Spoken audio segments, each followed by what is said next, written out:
The identities of children featured in this film have been protected. Children are badly affected when a parent is sent to prison. The effects last throughout the custodial period and beyond. Mental health problems and antisocial behaviour are common. And the seeds are sown from the moment of arrest, something which a child is likely to experience at first hand. Some of the children I've worked with, the police have burst into the house at 6 o'clock in the morning. Children have been asleep and then wake to find Dad being taken away. That destroys their whole sense of safety, really, that somebody can break into their home and take their dad or mum away is quite disturbing, and that goes on for a long time. Those children then find it very difficult to trust.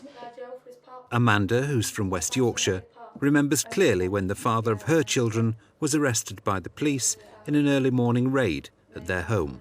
My little lass were in bed and she toddles out of bed because she hears loud bangs and people screaming and like the police run upstairs shouting, "Please, please, no, don't move," and all that lot. But when somebody who's in a big suit and my little lass doesn't know who she is, that's scary for her. She's not aware, they're not in normal police uniform, so she's not aware that they're police officers, so she knows that they're there to help her, sort of thing. That it's just like unfamiliar to her. You know, you don't see normal police officers walking out the street like, they're coming your house. So it's scary when they come and get you off guard in the middle of the morning. Arrest can be a hugely traumatic experience for children. If an arrest happens in a child's home, it ruptures that feeling of security that they've got.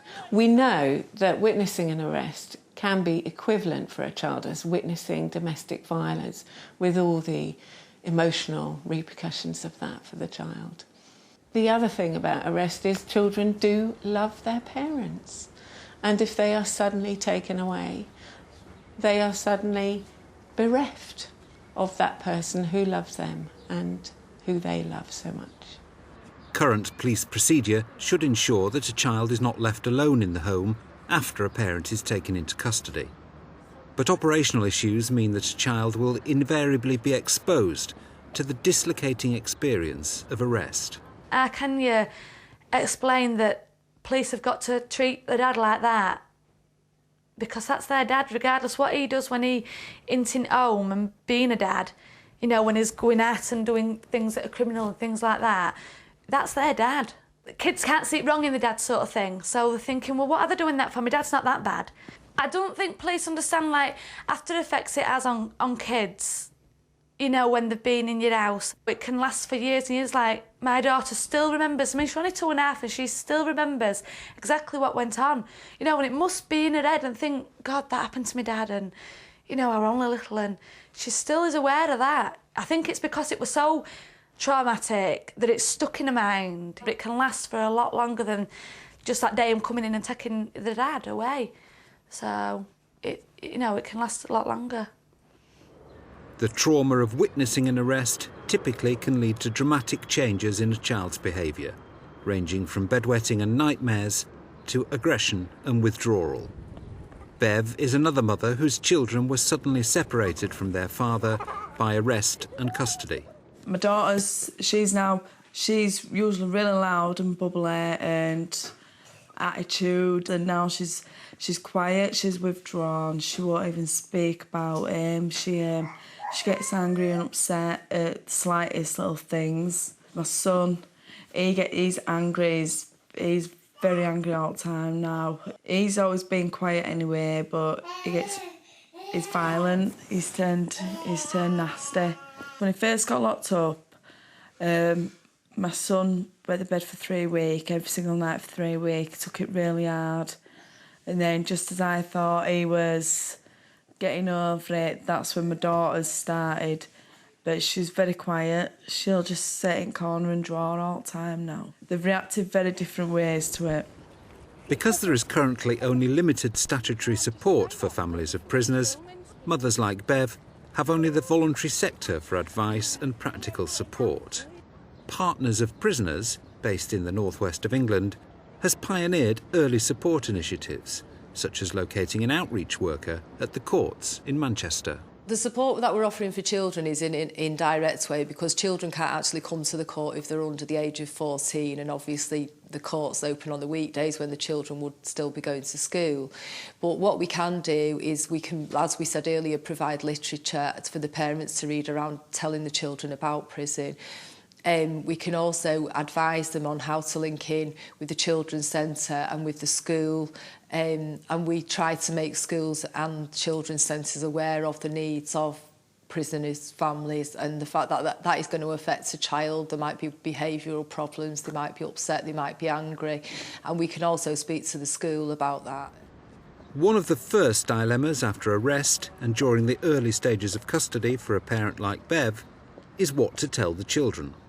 Studies suggest it's best to find a way of letting children know the truth about a parent's arrest. There's quite a lot of explaining to do, and we believe it's best to be honest with the child and tell them what's going on, because they'll probably know anyway, and they might find out of other children, which could be really upsetting. So we can give advice on how to explain to a child what's happened. Sometimes they don't know. Sometimes that information has been kept from them because the parent thinks it's best that they don't know, and that they're not going to take them to the prison. So they can pretend that Dad's gone away or he's working away. And I strongly advise parents to tell the truth, because they will hear from somebody else, they'll know. And sometimes that's difficult for a parent. And I guess that depends on what the crime is. That sometimes that's harder to tell a child than in other circumstances. But I still believe that honesty is the best way, and even if it's quite a serious crime. They know he's in jail now. When they were younger, they thought that he worked away, and that's why he wasn't coming home. But he's looking at a big sentence. So I've told them they're old enough to understand that he's been naughty, and because he's been naughty, that he's in prison. They know where he is. They don't know what for. They don't need to know that just yet.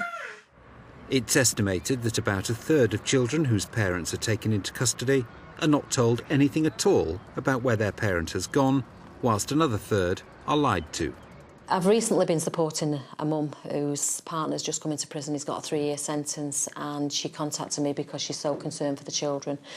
She thinks that it'd be best that they don't know where Dad is, so she's actually told them that he's working away. She asked us for our advice, and obviously I did speak to her about it, that statistically it's proven that the children should know where their dad is, and they will cope with that situation. And now she's going to keep Dad away from them, for 3 years. He's going to miss their birthdays, it's going to be Christmas and so on. So we did give her all the literature and give her the advice, but at the end of the day it's her decision. And if she decides not to do that, then obviously that's down to her, because she's got her children's best interest at heart. Whatever decision a mother makes, the children often find out what has happened through school, media reports, or word of mouth in the local community. The kids are frowned upon at school. They're the only kids in school who's got a parent in jail, as far as I know. They're frowned upon. Parents don't let their children play with my children, even though it's not the kids' fault. The kids haven't done nothing wrong. They told them school playground blatantly in front of me that to stand near them and not to come and stand near us.